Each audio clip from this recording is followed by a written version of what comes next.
Allen Fieldhouse in Lawrence, Kansas, one of the great venues in all of college basketball.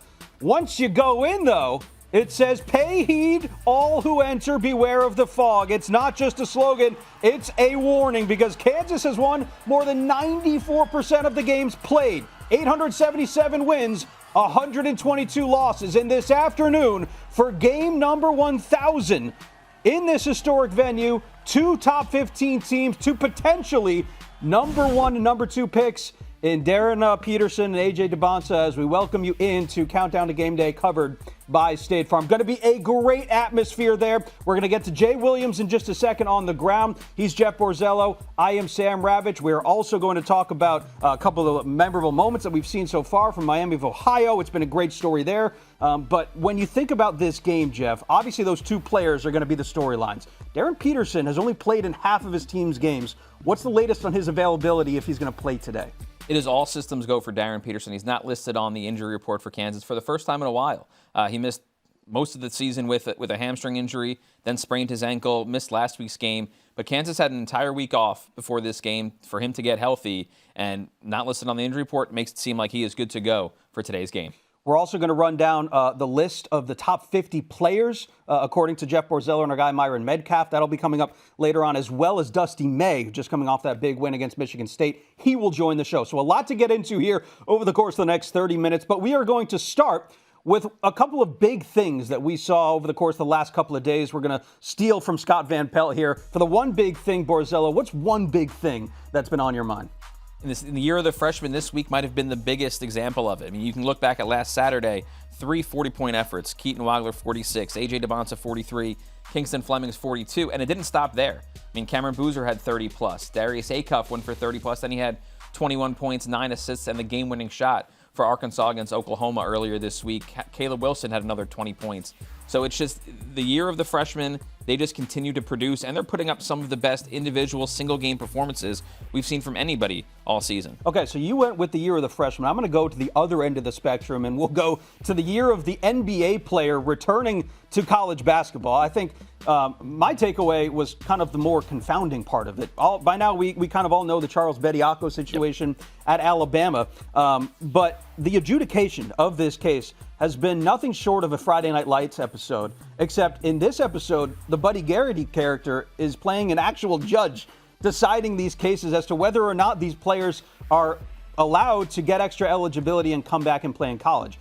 Now, most recently, Amari Bailey, who played a couple of years ago at UCLA, has kind of done the one thing that the NCAA says you cannot do and come back and play, and that is play in actual NBA games. He played in 10 games at the NBA level. Here's the timeline for Amari Bailey.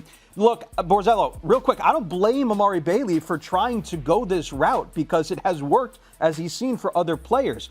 But to me, if you have played on an NBA court, played in NBA games, that's it. Your time's done. You cannot come back and play college basketball. But your thoughts on this? That's been the line in the sand for the NCAA is if you have played a game, you cannot come back. And they doubled down or tripled down on it yesterday after the story about Amari Bailey came out. They said we will not give eligibility to players that have played an NBA game. Will they be able to win in court once this eventually does get to court?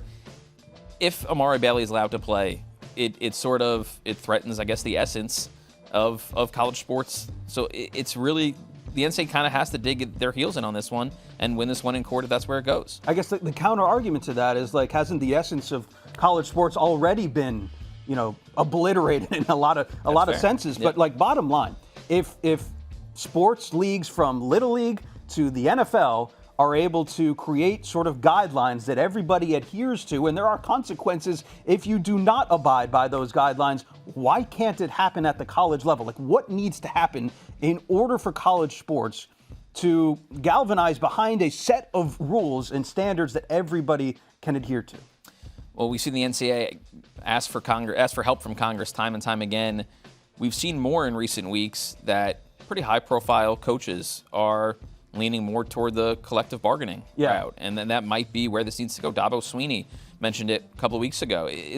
That might be where this has to go. If the NC cannot, win in court in the Bediako situation or the Amari Bailey situation, it's just the floodgates are kind of going to open, and anybody that has played an NBA game can come back if they're in their 5-year window. And who's to say the 5-year window won't be threatened at some point?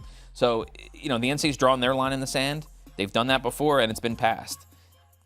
Can they do it on this one? Can they do it on the Bediako, on the Amari Bailey situations?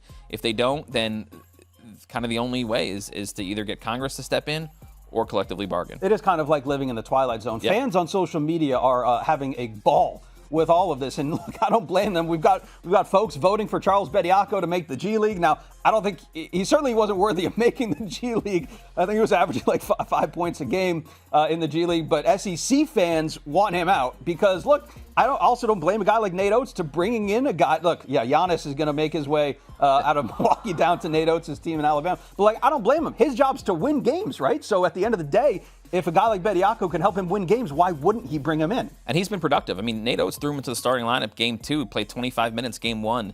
And that's kind of the difference between him and a James Najee, who Baylor brought in, and he's barely played. He's barely produced in the month that he's been there.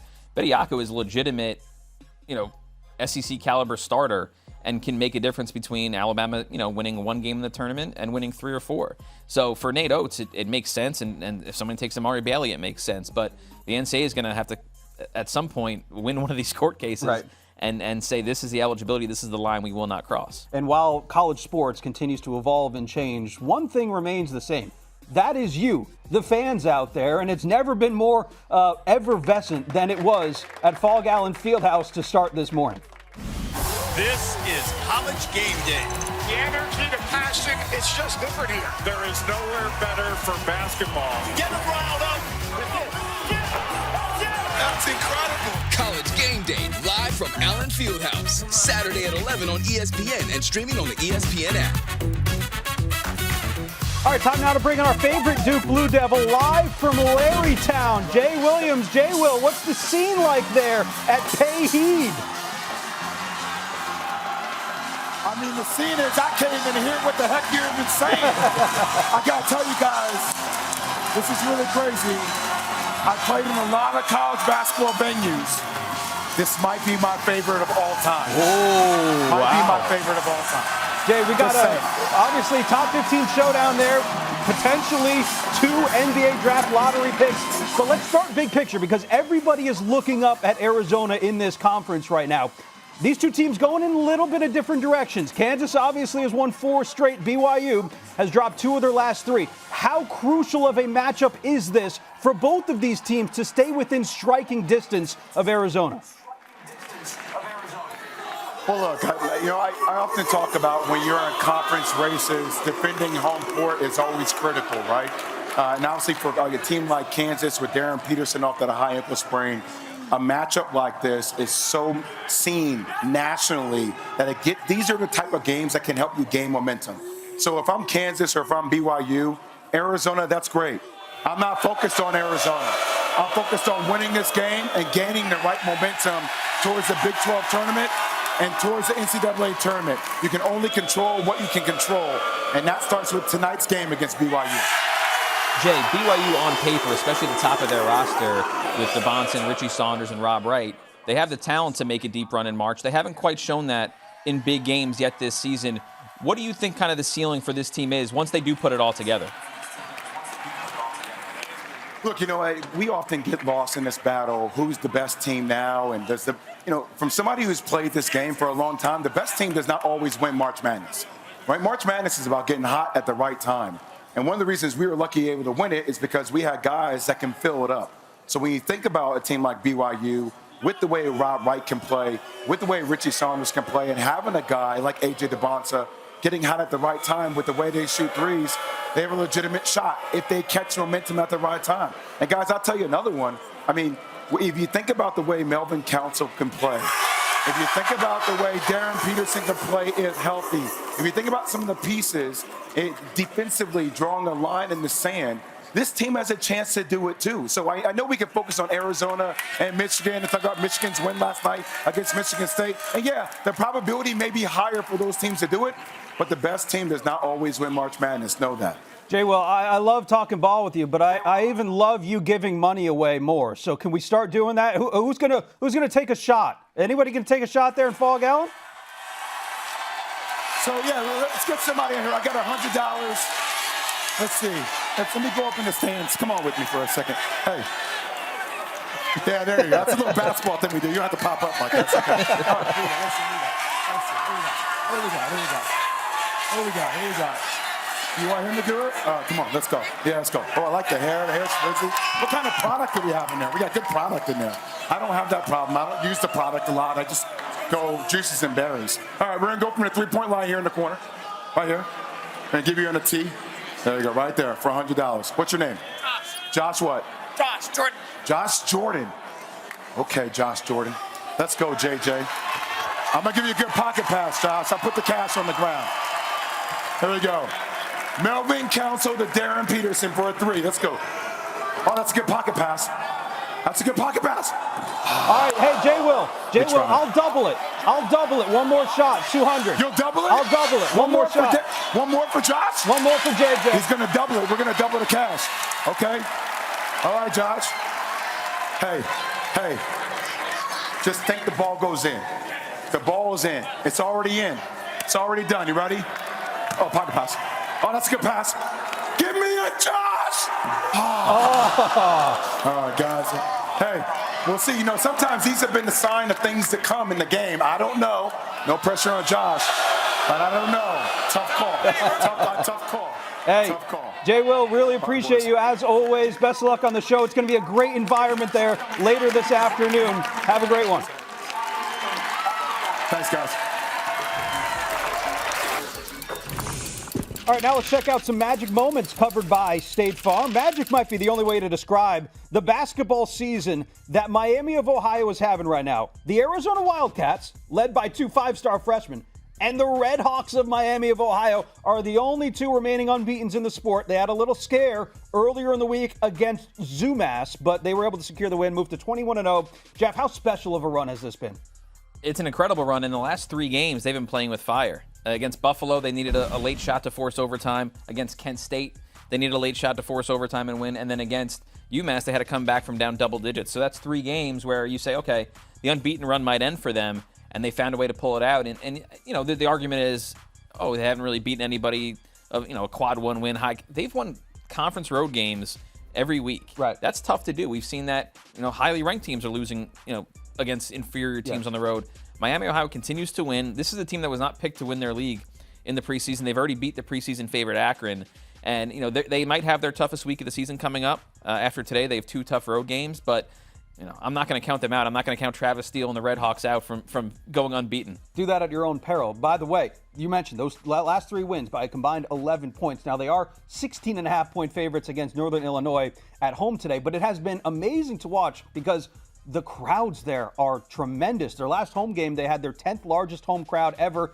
The most expensive ticket I was looking today is this one. It's over almost $200 to get in, and we've got some great games going on, including that BYU and Kansas game. So I think it's about $200 to get in there at Miami of Ohio. Now, the Red Hawks are not the only mid-majors that are making noise this year, Jeff. Who else have you had your eye on? St. Louis, they found their way into the top 25 this past week. They won last night. They beat Dayton 102-71. That was their 7th game of 100-plus points this season, tied for the most in the country.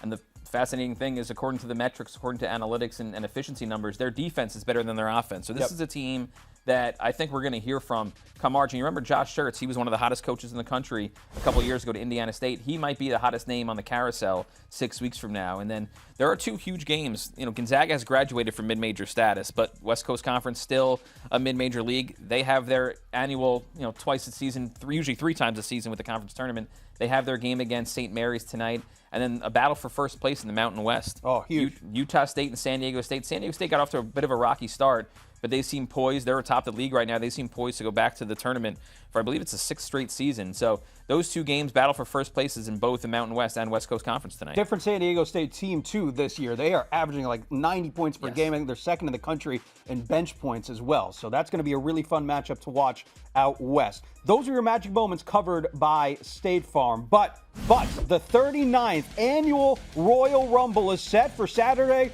in Saudi Arabia. Cody Rhodes is going to be there. Roman Reigns will be there, and the man we just heard from, main event, Jey Uso will be there as well. Stream it exclusively using the ESPN Unlimited plan, live or on demand on the ESPN app. Sign up or log in with your TV provider to unlock your access. Coverage is going to begin at 2 o'clock Eastern, 11 o'clock Pacific time. Time now to welcome in Michigan head coach Dusty May, fresh off the electric win over the in-state rival Michigan State, and also byproduct ruining Tom Izzo's 71st birthday. Coach, really appreciate you hopping on with us this morning. Hey guys, I appreciate you having me on. Let's start with the win itself. It was an 18-point lead you guys built up. Obviously, Michigan State isn't going to go down easy. What were you most pleased with how your team stayed composed and won that game last night? That when the game got really muddy late, we were able to find some angles and advantages, and then our spacing was pretty poor. Our ball movement wasn't great, but we were aggressive on the glass and just found enough points to win. Dusty, huge week for your guys. 2 top 10 wins. Did it in different ways, obviously. Had to come back to beat Nebraska, had to hold on after Michigan State came back. What does a week like this kind of tell you about your team? It just once again proves that we're finding different ways. Obviously, earlier in the year when the shots were dropping and we were out in transition, the game was a lot more aesthetically pleasing.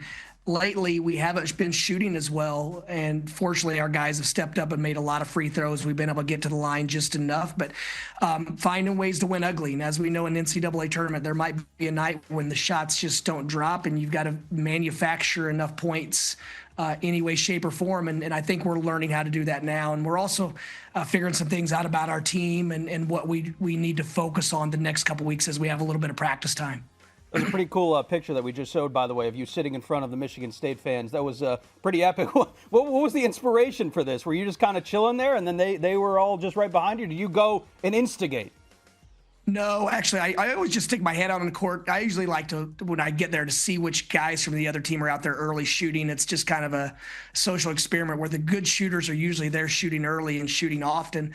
And I stuck my head out, and they immediately start going in. And I was like, I'm not ducking this. I'm just going to take it for a minute or two, get the vitriol out, and then go back to the locker room. And they had great endurance with their insults. And the funniest part was a couple guys at our travel party said, wow, I didn't know that about myself. I had no idea that I was bald, or I had no idea this or that. So it's all in good fun. It adds to the environment of college basketball.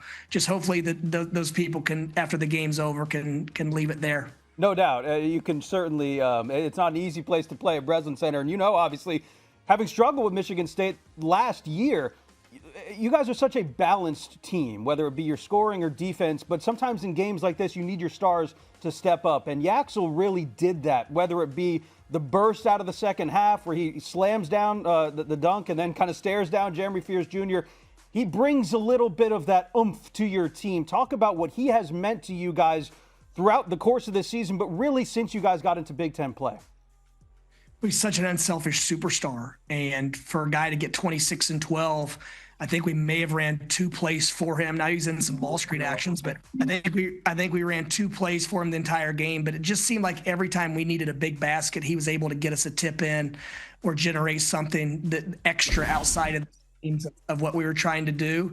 And I thought he did a great job of staying above the fray. When you see some of those breakaway hard fouls, a lot of players, they get rattled or they try to retaliate. I thought he did a really nice job of staying above all of that stuff.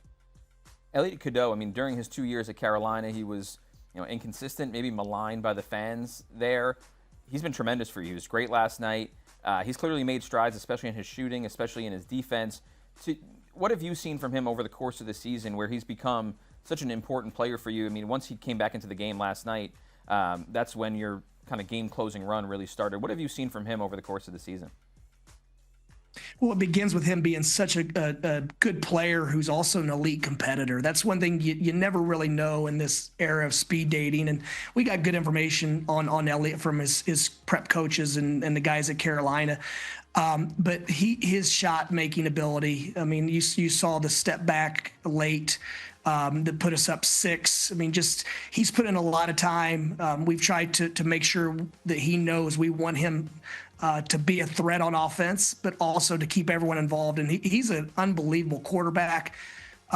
He's incredibly intelligent as a basketball player and off the floor. So we're lucky to have him. He makes us go in a lot of areas, and his confidence and belief and fearless mindset is permeated through our locker room.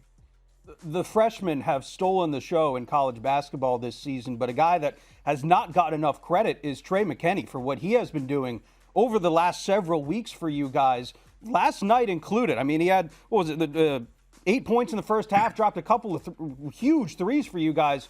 What has his evolution been in your system, and how has he developed into more of from a role player into a guy that you can really trust late in games?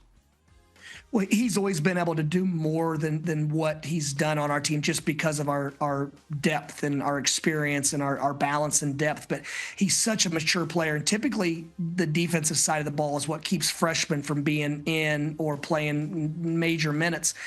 And his defense was on par with his offense. And that's a testament to him, his camp, his support system, his coaches in the past, because I mean, he's like a senior defender, and from an intelligence standpoint and from an effort side, and offensively, he went and generated a couple late shot clock shots when we were really bogged down. He stepped up and just made a couple really great individual plays, and we need that, and to have multiple guys that can find a matchup and generate offense is what you need when you're so well scouted in our league, and they take away what you're trying to do. So, but he's going to keep getting better. He's as consistent as a human as anyone that I've ever been around. Every single day, he's all about improvement and growth, and he never gets too high or too low.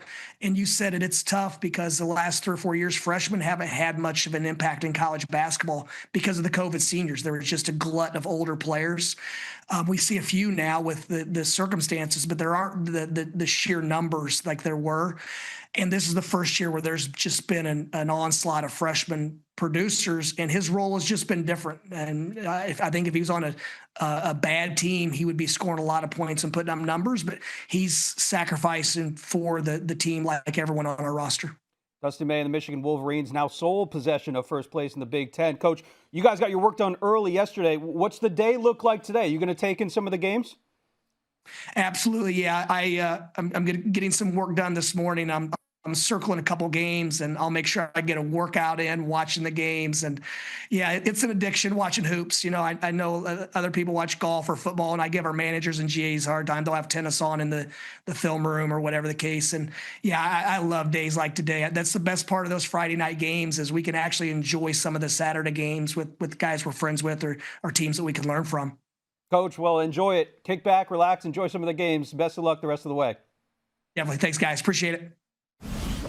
All right, here at the touchscreen with Jeff Borzello. Jeff and our guy Myron Medcalf have a great piece up at .com right now where they break down and rank the top 50 players in college basketball as we head down the stretch of the college basketball season. So make sure also that you're following because there's going to be great content as we get closer to March Madness. But let's go through this list, specifically top 5, Jeff. And we'll start at the 5 spot. Who did you guys go with here? So when we did the voting, we both had Braden Smith at 5. Okay. Now, to be fair, now hold your fire. We'll put him up there now, but we can discuss. That was before the 3-game losing streak. Right. His numbers have been solid during the losing streak, but obviously, you know, his defense has been in question. Yep. He's been targeted by opposing teams, you know, in pick and rolls, things like that. Mm-hmm. So moving forward, if I was to pick a number 5 for the rest of the season, I would probably go with Darryn Peterson. To pick a number 5 for what they've done for the first 3 months of the year, I think I would go Kingston Flemings from Houston. I think he's been tremendous. Obviously, he had the 42-point game last week. He's been sort of the best player for a top 10 Houston team that looks like it's going to be a Final Four contender again. Right. You know, he's been tremendous. He's been one of the big surprises in the freshman class. So I think from what he's done so far, what he projects to do moving forward, I think he'd be my number 5 right now. You know, the outstanding freshman performances that we have seen, I think, have overshadowed some of the other returning production that we have seen from guys like a JT Toppin, for example, or like even a LeBaron Philon at Alabama. Those guys have taken the next step in their game, but there are just so many great freshmen. Kingston Flemings is one of them. We'll leave Kingston there in the 5 spot right now. Let's move on to 4 right now. I would go with Caleb Wilson, North Carolina. Okay. He entered his college career kind of behind that big 3 of Peterson, Dybantsa, and Cameron Boozer. And right. I think he's closed that gap, both from a college production standpoint and an NBA standpoint. I just think he's shown a lot more than he did in high school from a playmaking, from a defense, from a motor perspective. So to me, I mean, he's putting up 20 and 10 seemingly every night. He's just been tremendous for Carolina, who has righted the ship since that little early January slide they had. So for me, he's comfortably at number 4. The pick and roll has been an issue defensively for North Carolina and Caleb Wilson at large. But him, Henry Visar, double machines there in Chapel Hill. So Caleb Wilson at number 4. Let's move on to number 3 here. I'm going with Joshua Jefferson, Iowa State. He may be the most improved player in the country over the last 2 seasons. Former St. Mary's transfer. Got to Iowa State and just became a kind of completely different player. Yeah. He's shown a lot more offensively than he did at St. Mary's. He has 2 triple-doubles this season. Right. Might be the best playmaker on the team, might be the best defensive front court player on the team, scores in the post, scores from 3.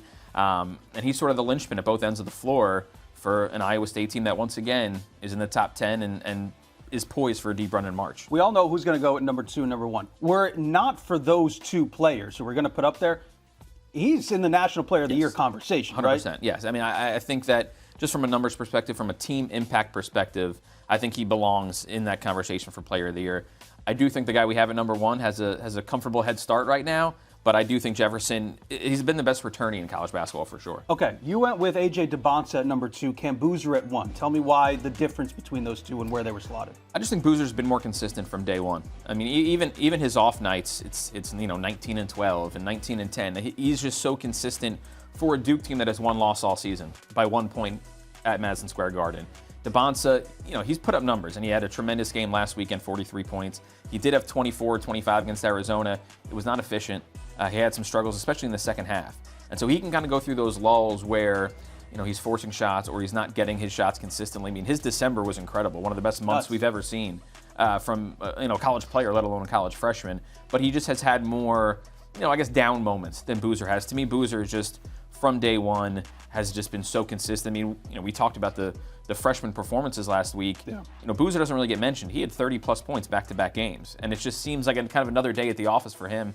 His production is on level with Cooper Flagg last season. I don't want to say that a narrative is starting to build around Dybantsa right now in big game performances, but to your point, we have seen him not play up to his level. I mean, over the last week, he's played his best game of the season against Utah and maybe his worst against Arizona. So how big of a game is it for him maybe to inch up a little bit closer to being that number 1 pick today against Kansas? It's big, and we need to see him to do it for 40 minutes. I mean, he's had big game performances. He played really well second half against Clemson, really well second half against UConn. Can he put it together for 40 minutes against a really good team on the road? To me, that's going to go a long way toward closing the gap on Boozer for 1 in college and 1 in the NBA. The 5 that we have up here, it's a very malleable list right now. As we already saw, we have booted Braden Smith out and put Kingston Flemings in. YouTube chat, we know you're following along. Please hit us in the comments. Let us know where we went wrong. What a day of Saturday hoops. It starts with number 4 Duke at Virginia Tech, 12 Eastern time. Duke more than double-digit favorites there. Texas Tech at UCF. Look out, that's a tough road trip down there in Orlando. SMU and Louisville, good ACC battle there. And then as we slip to BYU-Kansas at 4:30, Kentucky and Arkansas is going to be a huge one in the SEC, as we don't really know who the best team in that conference is just yet. And then St. Mary's and Gonzaga, enjoy it, because this West Coast Conference battle goes away once Gonzaga enters the Pac-12. A reminder, you are watching Countdown to Game Day, covered by State Farm. Let's get to our rip of games. Hit me with the buzzer, Metzger. Okay, last week we didn't have anything, so this week we get some womps. I'll take it. It's something. Let's start with Duke and Virginia Tech. Borzello, Duke has kind of quietly been stacking wins this year. They've won 8 in a row. Now they go down to Castle Coliseum, which has been a bit of a house of horrors for them. They've actually lost 5 of their last 7 inside Castle. Do you give Virginia Tech a chance in this game? I do, and this is a game Virginia Tech needs. They're squarely on the bubble. They've gotten healthy, but they have not become more consistent since getting kind of their full allotment of players. This kind of begins a 3-game stretch for Virginia Tech, which might determine their kind of Selection Sunday fate. They play Duke today, and then next week they have at NC State and at Clemson. Can they get 2 wins from this 3? Can they get 1 win from these 3 games? If they go 0-3, I think it really puts them behind the 8 ball when it comes to NCAA tournament opportunity. Our guy Joey Brackets has Virginia Tech as his first team out right now. A win here would go a long way to solidifying an NCAA tournament berth. Neo Abdalis was a player that we talked a lot about at the start of the season as one of the premier players in college basketball. He has since slipped a little bit in ACC play again. That's coming up later on this afternoon at noon, actually coming up relatively soon. All right, move on to Kentucky and Arkansas, 6:30 Eastern time. This is the Calipari Clash Part 2. Last year was a bit of a shocker, right, Borzello? Arkansas started 1-5 in SEC play. Then they go up to Lexington and get this huge win that really catapulted them into the Sweet 16 last year. Kentucky decided not to show up against Vanderbilt this week. It was a little bit of an embarrassment after they started to string together some games. Does Kentucky return favor as the underdog and win at Cal's house now? I mean, Kentucky, they're going to have to show that they can win on the road against good teams. Obviously, against Vanderbilt, they did not show that. Right. And defensively, they kind of fell apart. Arkansas, the way Darius Acuff's been playing, the way Malik Thomas has been playing since moving into the starting lineup 3 games ago, those are 2 high-level elite guards, NBA guards, that Kentucky's going to have to keep out of the paint. Can they do that consistently? They couldn't do that against Tyler Tanner and Vanderbilt earlier in the week. And Vanderbilt was playing without Duke Miles. They weren't even at full strength, but they still beat Kentucky by 35. Kentucky needs to show more effort, especially defensively. I'm not totally concerned with their offense. I'm a little bit more concerned with their defense and whether they can stop Arkansas. Arkansas 13-0 at home this season. They're averaging 94 points per game inside Bud Walton Arena. If you like scoring, this might be the game for you. If you like defense, this game might be for you. St. Mary's and Gonzaga. Now, Gonzaga has some offense, but look, I mean, after they lost by 40 points to Michigan, they kind of fell out of the national lens. But here they are, winning 14 straight, even without some of their leaders like Graham Ike and Braden Huff at times. Now, it appears as if Ike is going to return for tonight. But this is always a great game between 2 of the winningest coaches actively in the sport, in Randy Bennett and Mark Few. What's your take on this game here, late night? With Ike back, Gonzaga and playing at home, Gonzaga should have the edge. Now, they haven't been as dominant as they've been in previous seasons. And with Braden Huff out, it kind of leaves them a little bit more vulnerable. We saw, I think it was last week, San Francisco kept it close. Yep. With Ike back, obviously going to give Gonzaga the edge, but St. Mary's kind of needs this one. They're projected to be in the tournament right now, but if they lose this, they might have to beat Gonzaga at home later in the season. That's tough. The interesting one, if Gonzaga does lose this game, and Santa Clara wins their game, the team in first place is going to be a team that was on that graphic earlier in the show. It's going to be Santa Clara. Right. Herb Sendek doing an incredible job there. So that's an interesting little storyline developing in the West Coast Conference today. I can tell you he's not in first place. My Pepperdine Waves are sitting there at the bottom of the table right now looking to swing that thing. But they're still in Malibu. So. It's still in Malibu. That's a win. All right, College Game Day is in Lawrence, Kansas for the huge top 15 showdown between BYU and Kansas, 2 of the potential top picks in the NBA draft going head-to-head. This is one of the premier games in college basketball to look forward to, Jeff. Yeah, and it's a full-strength Kansas team with Peterson back. It's a BYU team that, as we've talked about, has not really shown they can beat a really good team. Their best win so far over Villanova and Clemson. Right. This would be a marquee win. It would be on the road against a really good team. And Kansas, at full strength, can they kind of be that top 10 team, that top 5 team that we've seen Bill Self coach for so many years? The way they play defense and with Peterson back, I'm not counting them out of a Final Four caliber run come March. This game tipping off at 4:30 Eastern time. Prime time matchup inside Fog Allen Fieldhouse. Again, it is one of the premier places to go see a college basketball game. If you have never seen one there, I highly recommend that you go. Look at the crowd there behind us as we are ready to head on over to ESPN. Make sure you do as well to catch College Game Day there on the ground there inside Fog Allen. Thank you so much for watching Countdown to Game Day, covered by State Farm. For Jeff Borzello, Dusty May, who joined the show, as well as Jay Williams, I'm Sam Ravech and our entire crew saying so long. Enjoy the games today, everybody.